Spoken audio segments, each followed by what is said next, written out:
Good evening, welcome to career plus.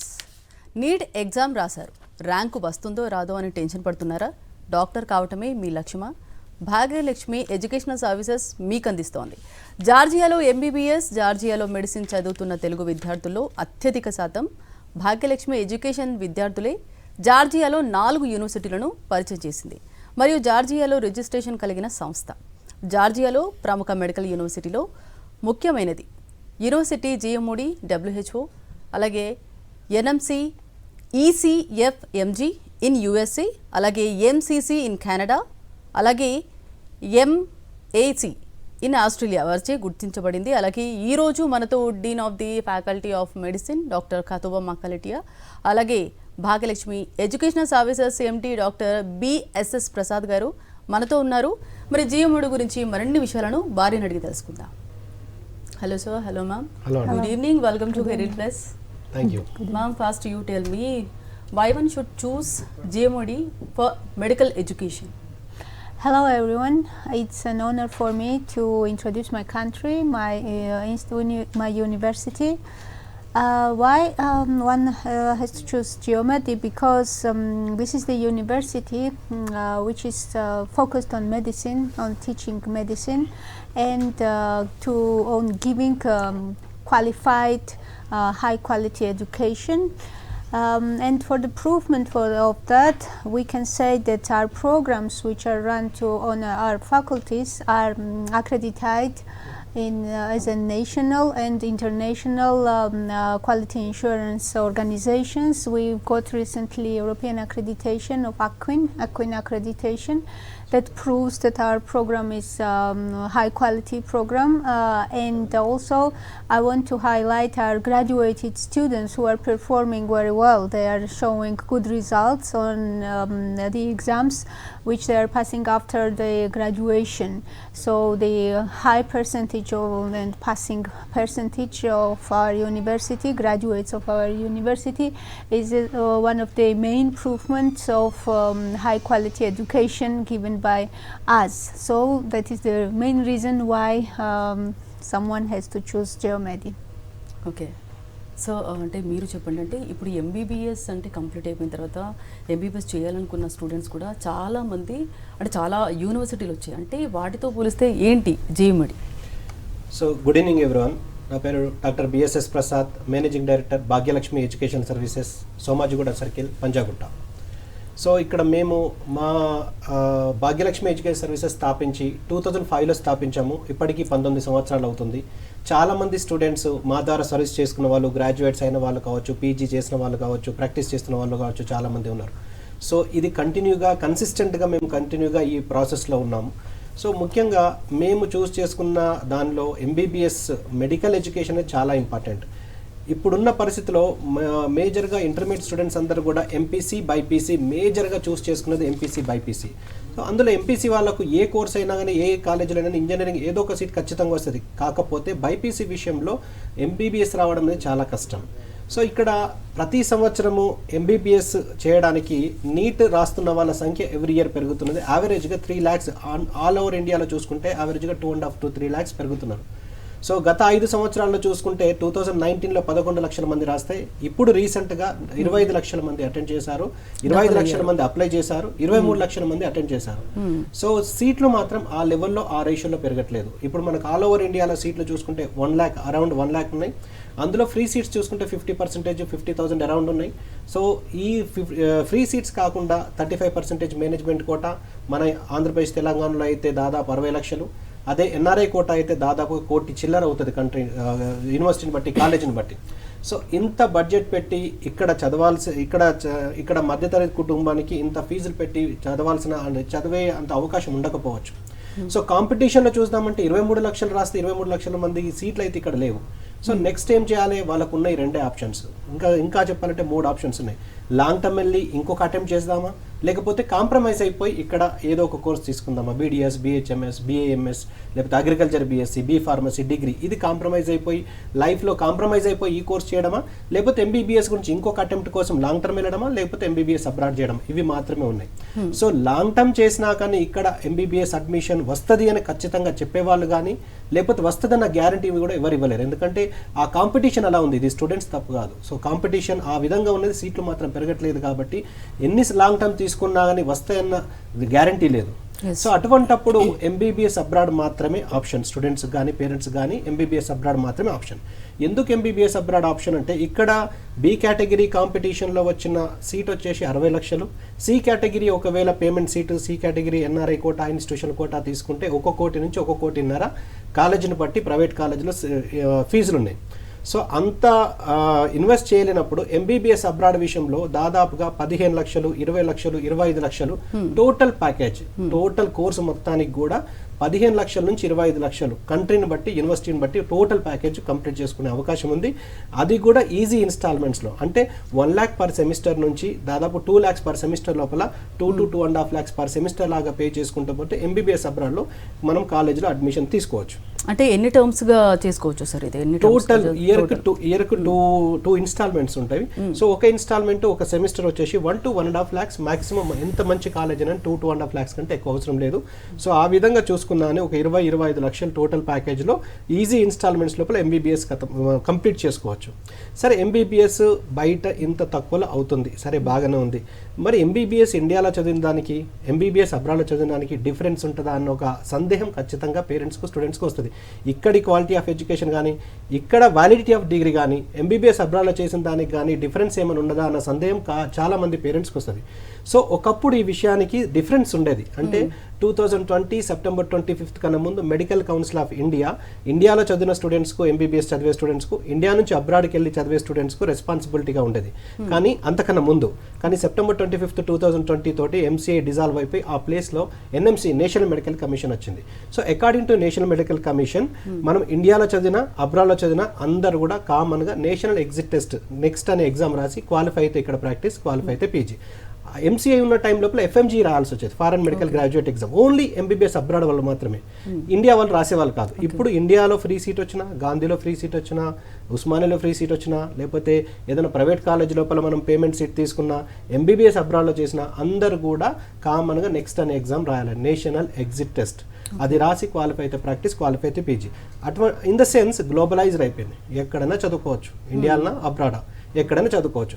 అటువంటప్పుడు ఇక్కడ 1 crore 1.5 crore పెట్టి చదవాల్సిన అవసరం లేదు, ఎవరు ఎక్కడ చదువుకున్నా పర్వాలేదని. సో ఈ విషయంలో ఇంకా ఎంబీబీఎస్ అబ్రాడ్కు రూట్స్ పెరిగిపోయినాయి, క్లియరెన్స్ పెరిగిపోయింది, ఎక్కడ చదువుకున్నా ఏం లేదు. కానీ ఓన్లీ ద టాస్క్ ఏంటంటే ఎంబీబీఎస్ అబ్రాడ్ అంటే చాలా కంట్రీస్ ఉన్నాయి, వరల్డ్ మొత్తంలో 200+ కంట్రీస్ ఉన్నాయి. ఏ కంట్రీలో చదవాలి, ఏ కంట్రీలో మన స్టాండర్డ్స్కి ఈక్వల్ ఉంటుంది, ఏ కంట్రీలో క్వాలిటీ ఆఫ్ ఎడ్యుకేషన్ ఉంటుంది, ఏ కంట్రీలో సేఫ్టీ ఉంటుంది, ఏ కంట్రీ మనకు దగ్గరగా ఉంటుంది, ఏ కంట్రీలో కరికులం మన ఇండియన్ కరికులం ఫాలో అవుతున్నారు, ఇవన్నీ స్టూడెంట్కు పేరెంట్కు తెలియదు. సో ఇది మాలాంటి రిప్రజెంటేటివ్స్, మాలాంటి ఇన్స్టిట్యూషన్స్, మాలాంటి కన్సల్టెన్సీల యొక్క responsibility to find the right country as well as right university to choose by the student. So అటువంటప్పుడు బయటకు మాలాంటి ఏజెంట్స్ అందరూ కూడా బయట వేరే కంట్రీస్కి వెళ్ళి అక్కడ climatic situations, standards of education and quality of education and safety, security and travelling distance ఇవన్నీ తెలుసుకొని అన్ని విధాలుగా మనకు సూటబుల్ అవుతుంది అనుకున్నప్పుడు తీసుకొచ్చి ఇక్కడ ప్రమోట్ చేయడం స్టార్ట్ చేస్తారు. సో ఈ విధంగా చేస్తే కానీ ఇక్కడ స్టూడెంట్కు పేరెంట్కు ఇటువంటి ఒక యూనివర్సిటీ ఉన్నది, ఇటువంటి ఒక కంట్రీ ఉన్నది, ఇక్కడ చదివితే బాగుంటుంది, ఇక్కడ ఇంత ఖర్చు అవుతుందన్న విషయం ఇక్కడ మాలాంటి వాళ్ళు ప్రజెంట్ చేస్తే కానీ ఇక్కడ తెలియదు. ఎవరో ఒకరు ప్రజెంట్ చేయాలి. ఈవెన్ యూఎస్ పోవాలన్నా, యూకే పోవాలన్నా, కెనడా పోవాలన్నా, ప్రపంచంలో ఎక్కడికి పోవాలన్నా కానీ స్టూడెంట్ వెతుక్కోవడం కష్టమవుతుంది. కాబట్టి ఒక రిప్రజెంటేటివ్ ఆ కంట్రీస్ని, ఆ యూనివర్సిటీని రిప్రజెంట్ చేస్తున్న రిప్రజెంటేటివ్ ఒక ఆఫీస్ లాగా పెట్టుకొని అడ్వర్టైజ్మెంట్ చేసి స్టూడెంట్స్ వచ్చినప్పుడు దాని గురించి ఎక్స్ప్లెయిన్ చేసి అక్కడ ఉన్న సిచ్యువేషన్స్ అని ఎక్స్ప్లెయిన్ చేసి ఒకవేళ అతను నచ్చితే అక్కడ అడ్మిషన్ ప్రొసీజర్ అంతా చేసి పంపించి ఇవన్నీ కూడా చేయడం ఒక రిప్రజెంటేటివ్ యొక్క బాధ్యత.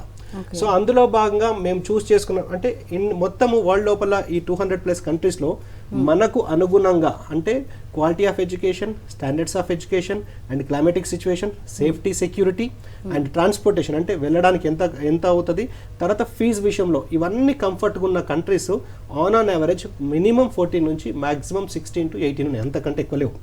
సో 200 గురించి మనం ఆలోచించాల్సిన అవసరం లేదు.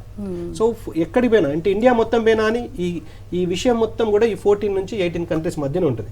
ఈ 14 నుంచి 18 కంట్రీస్లో ఏ కంట్రీ మంచిది, ఏ యూనివర్సిటీ మంచిదని చూస్ చేసుకోవడం మాత్రమే ఇప్పుడు స్టూడెంట్ దగ్గర, పేరెంట్ దగ్గర మిగిలిన అంశం. Yes. సో దానికి సంబంధించి ఫస్ట్ స్టూడెంట్ చూస్ చేసుకోవాల్సింది ఏ కంట్రీకి వెళ్తే బాగుంటుంది, ఏ కంట్రీ ఒకవేళ ఫస్ట్ చూస్ చేసుకోవాల్సింది కంట్రీని మాత్రమే. సో కంట్రీని చూస్ చేసుకున్న తర్వాత ఆ పలానా కంట్రీకి ఏ రిప్రజెంటేటివ్ కంటిన్యూగా అక్కడికి పంపిస్తున్నాడు, ఏ కన్సల్టెంట్కు పాస్డ్ అవుట్ బ్యాచెస్ ఉన్నాయి, ఏ కన్సల్టెంట్ అక్కడ సర్వీసెస్ ఇస్తున్నాడు, ఏ కన్సల్టెంట్కి అక్కడ రిజిస్ట్రేషన్స్ కానీ ఆఫీస్ కానీ లేకపోతే కేర్ టేకర్స్, మేనేజర్స్, కుక్స్ ఉన్నారు, ఇవన్నీ చూస్ చేసుకొని వాళ్ళు ఫైనలైజ్ చేసుకొని అడ్మిషన్ తీసుకోవచ్చు. ఇందులో భాగంగా మేము చూస్ చేసుకున్న ప్రతి కంట్రీకి ఒక రిప్రజెంటేటివ్ ఏ విధంగా ఉంటారో మాకు వచ్చేసి మేము జార్జియాని రిప్రజెంట్ చేస్తున్నాం. సో జార్జియాని ఇక్కడ తెలుగు రాష్ట్రాల్లో ఇంట్రడ్యూస్ చేసిన సంస్థ Bhagyalakshmi education services. First batch of స్టూడెంట్స్ని మనము జార్జియా యూనివర్సిటీస్కి పంపించడము, జార్జియా యూనివర్సిటీస్ నుంచి పాస్డ్ అవుట్ బ్యాచెస్, మాకు పాస్డ్ అవుట్ బ్యాచెస్ కానీ లేకపోతే పాస్డ్ అవుట్ స్టూడెంట్స్ కానీ FMG foreign medical graduate exam which is required to practice in India as well as to get PG admission India. So అది pass అయిన students అందరూ కూడా Bhagyalakshmi education services మాత్రమే ఉన్నారు. So ఆ విధంగా మేము జార్జియాని రిప్రజెంట్ చేస్తున్నట్టు కొంతమంది పాకిస్తాన్ రిప్రజెంట్ చేస్తారు, కొంతమంది కిర్గిస్తాన్ రిప్రజెంట్ చేస్తారు, కొంతమంది కజకిస్తాన్. సో ఆ విధంగా ఫస్ట్ స్టూడెంట్ చూస్ చేసుకొని ఎవరు సూటబుల్ అని చూస్ చేసుకొని అక్కడికి వెళ్ళిన తర్వాత అక్కడ ఏ యూనివర్సిటీ బాగుంటుందో వాళ్ళని అడిగి వివరాలు తెలుసుకొని వాళ్ళకి ఏది నచ్చితే అందులో జాయిన్ అవుతే మంచిదని నా ఉద్దేశం. Okay ma'am, you tell me something about your experience with Indian students. Yes, I have a good experience with them. I am teaching them like working in administration, and so administrating with my team, administrating whole study process. And besides that, I'm teaching them the subject microbiology. So I have a quite active relationship with the students. Majority of international students at our faculty are Indian students, and they have very strong community there in our university. So we have other international students as well from different countries, but majority are Indian students, so they rule there. We can Thank say. you. Yeah, and as an example, very good example, I can highlight that they funded several students clubs in our university, and I want to talk about one of those clubs which is orientated on science education. This is Students Academic Society, SAS. And last year only they managed to organize very important events for our students at the university. They invited famous professors from India for the trainings to share their experience and to get something extracurricular knowledge and activities. About Indian students? Yeah, Indian students. They all international students and all Georgian students who also know English, they could attend on these trainings. So there were invited such famous professors such as, for example, Dr. Deepak Marwa for internal diseases, Dr. Dhawan for otorhinolaryngology, Dr.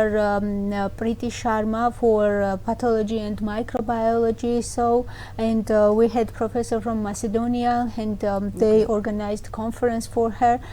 So they are doing impressive job, students. So of course this cannot have a place without support of the university. We support them. We are like sharing our knowledge, our experience. They are using our space, simulation clinic, anatomy hall, and so on. So that gives them extra chance to find something interesting, to get extra knowledge, and that's why they are so confident. Thank you. So మెయిన్గా ఇప్పుడున్న అంటే మీరు చెప్పిన విధంగా చాలా యూనివర్సిటీలు ఉన్నాయి. So అందరూ ఒక్కొక్క దాని స్పెషాలిటీ చెప్తూ ఉంటారు. ఎందుకు జిఎంఓడినే ఎందుకు చూస్ చేసుకోవాలి స్టూడెంట్ అంటే ఏం చెప్తారు? సో ఇది ఒక గుడ్ క్వశ్చన్ అండి. ఎందుకంటే కంట్రీస్ విషయంలో నేను ఇంతకుముందు చెప్పిన విధంగా ఒక్కొక్క కంట్రీని ఒక్కొక్కరు రిప్రజెంట్ చేస్తూ ఉంటారు. ఆ కంట్రీకి ఉన్న ప్లస్లు మైనస్లు ఇవన్నీ ఎక్స్ప్లెయిన్ చేస్తుంటారు. అంత బాగానే ఉంది. సో స్టూడెంట్ చూస్ చేసుకునే 2 మెయిన్ కేటగిరీస్లో standards of education, safety, security, transportation, distance, so ఈ కమ్యూనికేషన్ లాంగ్వేజ్, క్లైమేటిక్ సిచ్యువేషన్స్ ఇవన్నీ ఒక పాత్ర వహిస్తే FMG పాస్ పర్సంటేజ్ అనేది వీటికంటే ఎక్కువ priority. FMG pass percentage. FMG అంటే foreign medical graduate exam. So ఈ ఎఫ్ఎంజీ ఎందుకు వీటన్నిటికంటే కూడా నెక్స్ట్ లెవెల్కు దీన్ని ఎందుకు చూడాలంటే ఇండియా నుంచి అబ్రాడ్కి వెళ్ళిన తర్వాత ఇండియాకి వచ్చి ప్రాక్టీస్ కానీ పీజీ కానీ చేయాలంటే ఇప్పుడైతే ఇండియన్ స్టూడెంట్స్ కూడా రాయాల్సిందే. ఎఫ్ఎంజీ ప్లేస్ లోపల నెక్స్ట్ ఎగ్జామినేషన్ ఎగ్జిట్ టెస్ట్ వస్తుంది. సో అది లైసెన్సింగ్ ఎగ్జామ్ అవుతుంది, licence to practise India as well as to get PG admission India. So పాత పద్ధతుల ప్రకారం ఇప్పుడున్న దాని ప్రకారం ఎఫ్ఎంజీ దాన్ని రిప్లేస్ చేసే నెక్స్ట్ ఎగ్జామ్. సో ఈ ఎఫ్ఎంజీ పాస్ అవుతనే ఇక్కడ ఇండియాలో పాస్ అవుతనే మనం ఇండియాలో రిజిస్టర్డ్ మెడికల్ ప్రాక్టీషనర్గా లేకపోతే పీజీ చేయడానికి అర్హత వస్తుంది. సో ఈ ఎఫ్ఎంజీ పాస్ పర్సంటేజ్ ఎక్కువ ఉన్న యూనివర్సిటీని మనం చూస్ చేసుకుంటే ఆ ప్రాబబిలిటీలో మన స్టూడెంట్ ఉండే అవకాశాలు ఎక్కువ ఉంటుంది. సో ఒకవేళ ఎఫ్ఎంజీ పాస్ కాకపోతే ఇక్కడ ఇండియాలో లీగల్గా డాక్టర్ కాదు, అంటే ప్రాక్టీస్ చేయడానికి పీజీ చేయడానికి లేదు, జస్ట్ స్టూడెంట్ మాత్రమే అన్నట్టు. సో అది లేకపోతే ఇన్వాలిడ్, ఇక్కడ డిగ్రీ ఇన్వాలిడ్. సో వీళ్ళు ఏ కంట్రీ చూస్ చేసుకున్నా, ఏ యూనివర్సిటీ చూస్ చేసుకున్నా, అక్కడ ఆ కంట్రీలో గోల్డ్ మెడలిస్ట్ అయినా, ఆ యూనివర్సిటీలో గోల్డ్ మెడలిస్ట్ అయినా, మోర్ దెన్ 95% స్కోర్ చేసిన ఇక్కడికి వచ్చిన తర్వాత ఎఫ్ఎంజీ పాస్ కాకపోతే అతను జస్ట్ ఇంటర్మీడియట్ తోటి సమానం, అక్కడ డిగ్రీ ఇక్కడ వ్యాలిడ్ కాదు. అంటే ఎఫ్ఎంజీ యొక్క ప్రాముఖ్యత ఎంత ఉన్నదో మనం చెప్పగలం. సో స్టూడెంట్ కంట్రీ చూస్ చేసుకున్నప్పుడే, యూనివర్సిటీ చూస్ చేసుకున్నప్పుడే ఎఫ్ఎంజీ పాస్ పర్సంటేజ్ ఎక్కువ ఉన్నది చూస్ చేసుకోవాలి. అంటే ఎంట్రీ ఎగ్జిట్ అనేది డిసైడ్ చేసుకోవాలి. ఎంట్రీ మన చేతిలో ఉంటుంది, ఎగ్జిట్ అనేది ఎఫ్ఎంజీ పాస్ పర్సంటేజ్ ఎక్కువ ఉన్న యూనివర్సిటీని చూస్ చేసుకుంటే exit within the time అయిపోతుంది. So 4.5 years course plus 1 year internship, 5.5 years లోపల ఫస్ట్ అటెంప్ట్ లోపలనే ఎఫ్ఎంజీ రాసి క్వాలిఫై అవుతే ఇక్కడ ప్రాక్టీస్ కానీ పీజీ కానీ చేయడానికి అవకాశం ఉంటుంది. అంటే ఎఫ్ఎంజీ యొక్క ప్రాముఖ్యత ఈ సేఫ్టీ, సెక్యూరిటీ, స్టాండర్డ్స్, డిస్టెన్స్ వీటన్నిటిని కూడా డామినేట్ చేస్తున్నది ఖచ్చితంగా. ఓకే, అంటే మీరు అన్నట్టు కూడా అంటే అక్కడ కంప్లీట్ అయిపోయిన తర్వాత ఇక్కడికి వచ్చిన తర్వాత కూడా ఇంటర్మీడియట్తో సమానం అని చెప్పి మీరు అంటున్నారు కదా, దట్టు ఎఫ్ఎంజీ ఇది లేకపోతే ఇక్కడ కూడా వచ్చి మళ్ళీ ఎంబీబీఎస్ చేయాలి అంటారు కదా, ఇది నిజంగా నిజమా? అది ఎంబీబీఎస్ చేయడం కాదండి, ఇక్కడికి వచ్చిన తర్వాత ఆ qualifying exam FMG foreign medical graduate exam రాసి క్వాలిఫై అవుతే ప్రాక్టీస్, క్వాలిఫై అయితే పీజీ. ఈ ఎఫ్ఎంజీ అనేది ఇయర్లీ 2 times కండక్ట్ చేస్తారు. 5,500 ఫీజు ఉంటుంది. మన హైదరాబాద్లో కూడా సెంటర్ ఉంది. సో ఇప్పుడు ఇండియాలో చదివినా కానీ అదే రాయాల్సింది కంపల్సరీ. ఎఫ్ఎంజీ బదులు ఇప్పుడు మనకు నెక్స్ట్ ఎగ్జామ్ వస్తుంది, నేషనల్ ఎగ్జిట్ టెస్ట్. అది ఇండియాలో చదివిన ఫ్రీ సీట్ అయినా, పెయిడ్ సీట్ అయినా, అబ్రాడ్ చదివిన అందరు కూడా రాయాలి. సో ఎఫ్ఎంజీ కానీ నెక్స్ట్ కానీ ఇది క్వాలిఫై అయితే ఇక్కడ లైసెన్స్ వస్తుంది, క్వాలిఫై కాకపోతే రాదు. సో రిజిస్టర్డ్ మెడికల్ ప్రాక్టీషనర్ కాదు. అంటే నీట్ ఇంట్రడ్యూస్ అయినప్పుడే నెక్స్ట్ కూడా ఇంట్రడ్యూస్ అయింది. నీట్ అంటే ఎంట్రీ టు ఎంబీబీఎస్, నెక్స్ట్ అంటే exit from MBBS. Unless until he is exit from MBBS then he is not a registered medical practitioner, he is just a student. Exit కావాలి, MBBS నుంచి exit కావాలి, MBBS entry కావాలి, exit కావాలి. Exit అయితే registered medical practitioner. So దానికి అంత value ఉన్నది. So మేము చూస్ చేసుకున్న యూనివర్సిటీ జియోమెడీలో వచ్చేసి టోటల్గా జార్జియాలో చూసుకుంటే మనకు 15 universities as per national board of examination medical sciences మన అఫీషియల్ వెబ్సైట్ ఏదైతే ఉందో అంటే NATBOARD.edu.in ఇది official website of national board of examination. So ఇదంతా డేటాబేస్ ఎవరి దగ్గర దొరుకుతుంది, నేను నా యూనివర్సిటీ మంచిది, ఇంకో యూనివర్సిటీ మంచిది, ఈ కంట్రీ మంచిది అని చెప్పడం కాదు. సో డైరెక్ట్గా స్టూడెంట్ సెర్చ్ చేసుకోవాలి, వాళ్ళ మొబైల్లో కూడా సెర్చ్ చేసుకోవచ్చు. National board of examinations in medical sciences గూగుల్లో సెర్చ్ చేసినా పర్లేదు, లేకపోతే టూల్ బార్లో డైరెక్ట్ అడ్రస్ NATBOARD.edu.in అది టైప్ చేసి అందులో ఎగ్జామ్స్ మీద క్లిక్ చేసి దాని లోపల ఎఫ్ఎంజీ చూస్ చేసుకుంటే మొత్తము గత 10 సంవత్సరాలుగా country wise, university wise performance చేయండి సార్, అది నోట్ చేసుకుంటారు స్టూడెంట్స్. NATBOARD.edu.in. ఓకే, సో ఇది official website, national board of examinations official website.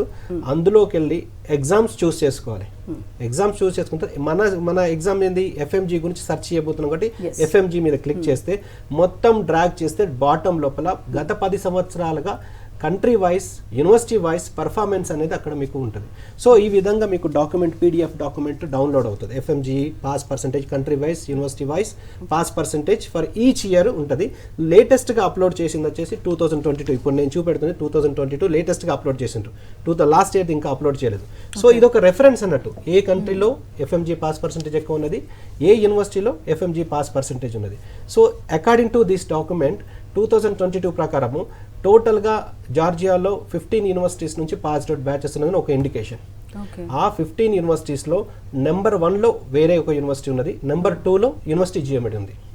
So number 1లో ఉన్న యూనివర్సిటీకి సరే నెంబర్ 1 యూనివర్సిటీకి వెళ్ళొచ్చు కదా అంటే నెంబర్ 1లో ఉన్న యూనివర్సిటీకి చాలా ఎక్స్పెన్సివ్ అది $8,000 per year, అంటే దాదాపు 40 లక్షలు దాటిపోతున్నది. వాళ్ళ హాస్టల్ ఫీజు కూడా వాళ్ళకి చాలా ఎక్స్పెన్సివ్ ఉన్నది. సో దాదాపు మొత్తం ఖర్చు అయిపోయే వరకు 70 లక్షలు అట్లా దాటిపోతుంది నెంబర్ 1లో ఉన్న యూనివర్సిటీ. సో అది 66% ఉన్నది. సెకండ్ ప్లేస్లో 47.97 యూనివర్సిటీ చేయబడింది. 47.97 అంటే ఆల్మోస్ట్ 48. ఇక్కడ ఒక విషయం చర్చించాలి. ఆల్మోస్ట్ 50% ఫస్ట్ అటెంప్ట్ లోపలనే క్లియర్ అయినరు అంటే నెక్స్ట్ అటెంప్ట్ లోపల ఇంకో 6 months లోపల ఇంకో అటెంప్ట్ లోపల ఇంకో 50% క్లియర్ అయిపోతుంది. సపోజ్ ఇది కాకుండా వేరే యూనివర్సిటీస్ ఏదో 5% 10% ఎఫ్ఎంజీ పాస్ పర్సెంటేజ్ ఉన్న యూనివర్సిటీని ఒకవేళ స్టూడెంట్ చూస్ చేసుకుంటే 10% ఉన్నదంటే 10 members మాత్రమే, 100కు 10 మంది మాత్రమే పాస్ అయ్యారు. ఈ 90 members ఎన్ని అటెంప్ట్స్ క్లియర్ కావాలి? సో ఇప్పుడు 10% అంటే నెక్స్ట్ ఇయర్ మనం ఇంకో 10% ఎక్స్పెక్ట్ చేస్తాం. 20లు 40లు 50లు అయితే ఎక్స్పెక్ట్ చేయడం లేదు. సో మొత్తం మంది క్లియర్ కావాలంటే ఎన్ని సంవత్సరాలు కావాలి? సో ఆ విధంగా వీళ్ళ టైం అంతా ఎగ్జిట్ వీళ్ళకి దొరకదు. ఎగ్జిట్ దొరకకపోతే రిలేటివ్స్ కానీ ఫ్రెండ్స్ కానీ ఏమైంది ప్రాక్టీస్ చేస్తున్నావు అంటే చెప్పలేడు, పీజీ చేస్తున్నావు అంటే చెప్పలేడు, ఎప్పుడు జాయిన్ అవుతాడు చెప్పలేడు. సో అది లోపల ఇక అక్కడ కలవాలన్నా ఫంక్షన్స్కి వెళ్ళాలన్నా కానీ నేను పాస్ కాలేదు కదా, నేను రిజిస్టర్డ్ మెడికల్ ప్రాక్టీషనర్ కాదుగా అని చెప్పి లోపల బదలపడిపోతుంటుంది. సో అటువంటి సిచ్యువేషన్స్ రాకూడదు అంటే ఎఫ్ఎంజీ పాస్ పర్సెంటేజ్ ఎక్కువ ఉన్నదాలా చేయనివ్వాలి. ఒకవేళ వాళ్ళ దగ్గర బడ్జెట్ ఎక్కువ ఉందంటే నేను చెప్పిన ఫస్ట్ నెంబర్ కాలేజ్కి వెళ్ళిపోవచ్చు. సెకండ్ ప్లేస్ లో అది ఎక్కువ, అది అంత ఎంత దాదాపు 40-45 lakhs ఓన్లీ కాలేజ్ ఫీజు అవుతుంది. మళ్ళీ ఫుడ్ అకామిడేషన్ ఇవన్నీ కూడా చూస్తే ఆ రేట్ కి ఇక్కడనే మనకు ఎంబీబీఎస్ వస్తుంది. సో దానికి సెకండ్ ప్లేస్ కి వెళ్తే యూనివర్సిటీ చేయబడింది 47.97 ఉన్నది, అంటే హైయెస్ట్ గా. మిగిలిన కూడా దాని కిందనే ఉండే 10లు 5లు 20లు దానికి ఇంక్రీజ్ అయితే అవ్వదు కదా సార్. 47.97 ఈ ఇయర్ వచ్చింది. లాస్ట్ ఇయర్ 48 వచ్చింది. ఇప్పుడు 23 ఇంకెక్కువ ఉన్నది కానీ మనకు రెఫరెన్స్ లేదు కదా. ఇప్పుడు అప్లోడ్ చేయలేదు. అప్లోడ్ చేస్తే మనకు ఒక రెఫరెన్స్ ఉంటుంది మాట్లాడడానికి. మనకు ఏది మాట్లాడినా ఒక రెఫరెన్స్ అయితే ఖచ్చితంగా ఉండాలి కదా. ఏదో మనం ఏది పడితే అది గాలి మాటలు మాట్లాడితే బాగుంటది కదా. So with reference to national board of examinations ప్రకారం మనకు 2022 లేటెస్ట్ అప్లోడెడ్ ఇది, దీని తర్వాత అప్లోడ్ చేయలేదు. సో 48% ఉన్నదంటే ఫస్ట్ అటెంప్ట్ లోపల 48% అంటే సెకండ్ అటెంప్ట్ లోపల ఇంకో 50% కథం క్లోజ్ అయిపోతుంది. 6 months లోపల క్లోజ్ చేస్తారు. ఎంత తక్కువ చదివినా కానీ ఇదైతే యావరేజ్ గా వస్తుంది కాబట్టి. సో ఇంత హైయెస్ట్ ఎఫ్ఎంజీ పాస్ పర్సెంటేజ్ ఉండి దీని ఫీజు కూడా అతి తక్కువలో ఉంది. సో మీకు టోటల్ ప్యాకేజ్ 27 లక్షలు. 27 లక్షలలో కాలేజ్ ఫీజు హాస్టల్ మొత్తం అన్ని సంవత్సరాలకు అయిపోతుంది. మొత్తం 27 లక్షలలో ఎంబీబీఎస్ ఇన్ అబ్రాడ్ లో మెయిన్ గా అంటే మీరు అన్నట్టు ఎఫ్ఎంజీ అంటే ఇంపార్టెన్స్ ఏ విధంగా ఉంది? ఎఫ్ఎంజీ అబ్రాడ్ యొక్క ఇంపార్టెన్స్ ఇప్పుడు నేను చెప్పిన విధంగా అది క్వాలిఫై అయితేనే ఇక్కడ ప్రాక్టీస్, క్వాలిఫై అయితేనే పీజీ. ఇండియాలో చదివిన అదే రాయాలి, అబ్రాడ్ చదివిన అదే రాయాలి. సో అది పాస్ పర్సెంటేజ్ ఎక్కువ ఉన్న దానిలో మనం ఉంటే మనం కూడా మన స్టూడెంట్ కూడా అందులో ఉండే అవకాశాలు ఉన్నాయి. సో ఈ విధంగా అక్కడ ఎఫ్ఎంజీ ఇంకొకటి మీరు ఇంకో యాంగిల్లో కూడా ఆలోచించాలి. ఇందులో యూనివర్సిటీ ఉన్నది అంటే అందులో పాస్ అవుట్ బ్యాచెస్ ఉన్నాయని ఒక రెఫరెన్స్. రెండో రెఫరెన్స్ ఇక్కడ ఎఫ్ఎంజీ పాస్ పర్సెంటేజ్ ఎక్కువ ఉన్నదంటే అక్కడ ఏదో క్వాలిటీ బాగా జరుగుతున్నది. అక్కడ క్వాలిటీ ఆఫ్ ఎడ్యుకేషన్ బాగుంటేనే ఇటువంటి రిజల్ట్స్ వస్తాయి బయటికి. అక్కడ స్టాండర్డ్స్ ఆఫ్ ఎడ్యుకేషన్ ఏదో చెప్తున్నారు ఏదో జరుగుతుంది. ఊరికే అందరు పాస్ అయిపోరు కదా, ఏది పడతా చెప్తే పాస్ అయిపోరు కదా. Quality of education, standards of education బాగున్నది కాబట్టి దాని యొక్క రెఫరెన్స్ ఈ రూపంలో బయటకు వస్తున్నది. సో ఇది రావడానికి ముఖ్య కారణం ఏంటిది? ఇంత హైయెస్ట్ రిజల్ట్స్ ఎందుకు వస్తున్నాయి అంటే యూనివర్సిటీ జియో ఇంకొకటి ఈ రిజల్ట్స్ కూడా ఎప్పుడైనా ఎక్స్క్లూజివ్ మెడికల్ యూనివర్సిటీకి హైయెస్ట్ ఎఫ్ఎంజీ పాస్ పర్సెంటేజ్ ఉంటుంది. సో యూనివర్సిటీ జియో వచ్చేసి ఎక్స్క్లూజివ్ మెడికల్ యూనివర్సిటీ అయి ఉండి, ఎక్స్క్లూజివ్ మెడికల్ యూనివర్సిటీ కేటగిరీలో లోయెస్ట్ ఫీజ్ అయి ఉండి, ఎక్స్క్లూజివ్ మెడికల్ యూనివర్సిటీ అంటే మొత్తం ఆ క్యాంపస్ మొత్తం కూడా మొత్తం వైట్ ఆప్రాన్స్ తోటి, స్టెథోస్కోప్ తోటి, జూనియర్ డాక్టర్స్, సీనియర్ డాక్టర్స్, అందరూ కూడా ఎంబీబీఎస్ అబ్రాడ్ లో మెయిన్ గా అంటే ఎంబీబీఎస్ ఇన్ అబ్రాడ్ లో ఇంపార్టెన్స్ గురించి, దట్టు టీచింగ్ స్టాఫ్ గురించి చాలా డీటెయిల్ గా ఎక్స్ప్లెయిన్ చేశారండి. Thank you so much. Thank you sir. So ఇది ఇవాల్టి కెరీర్ ప్లస్.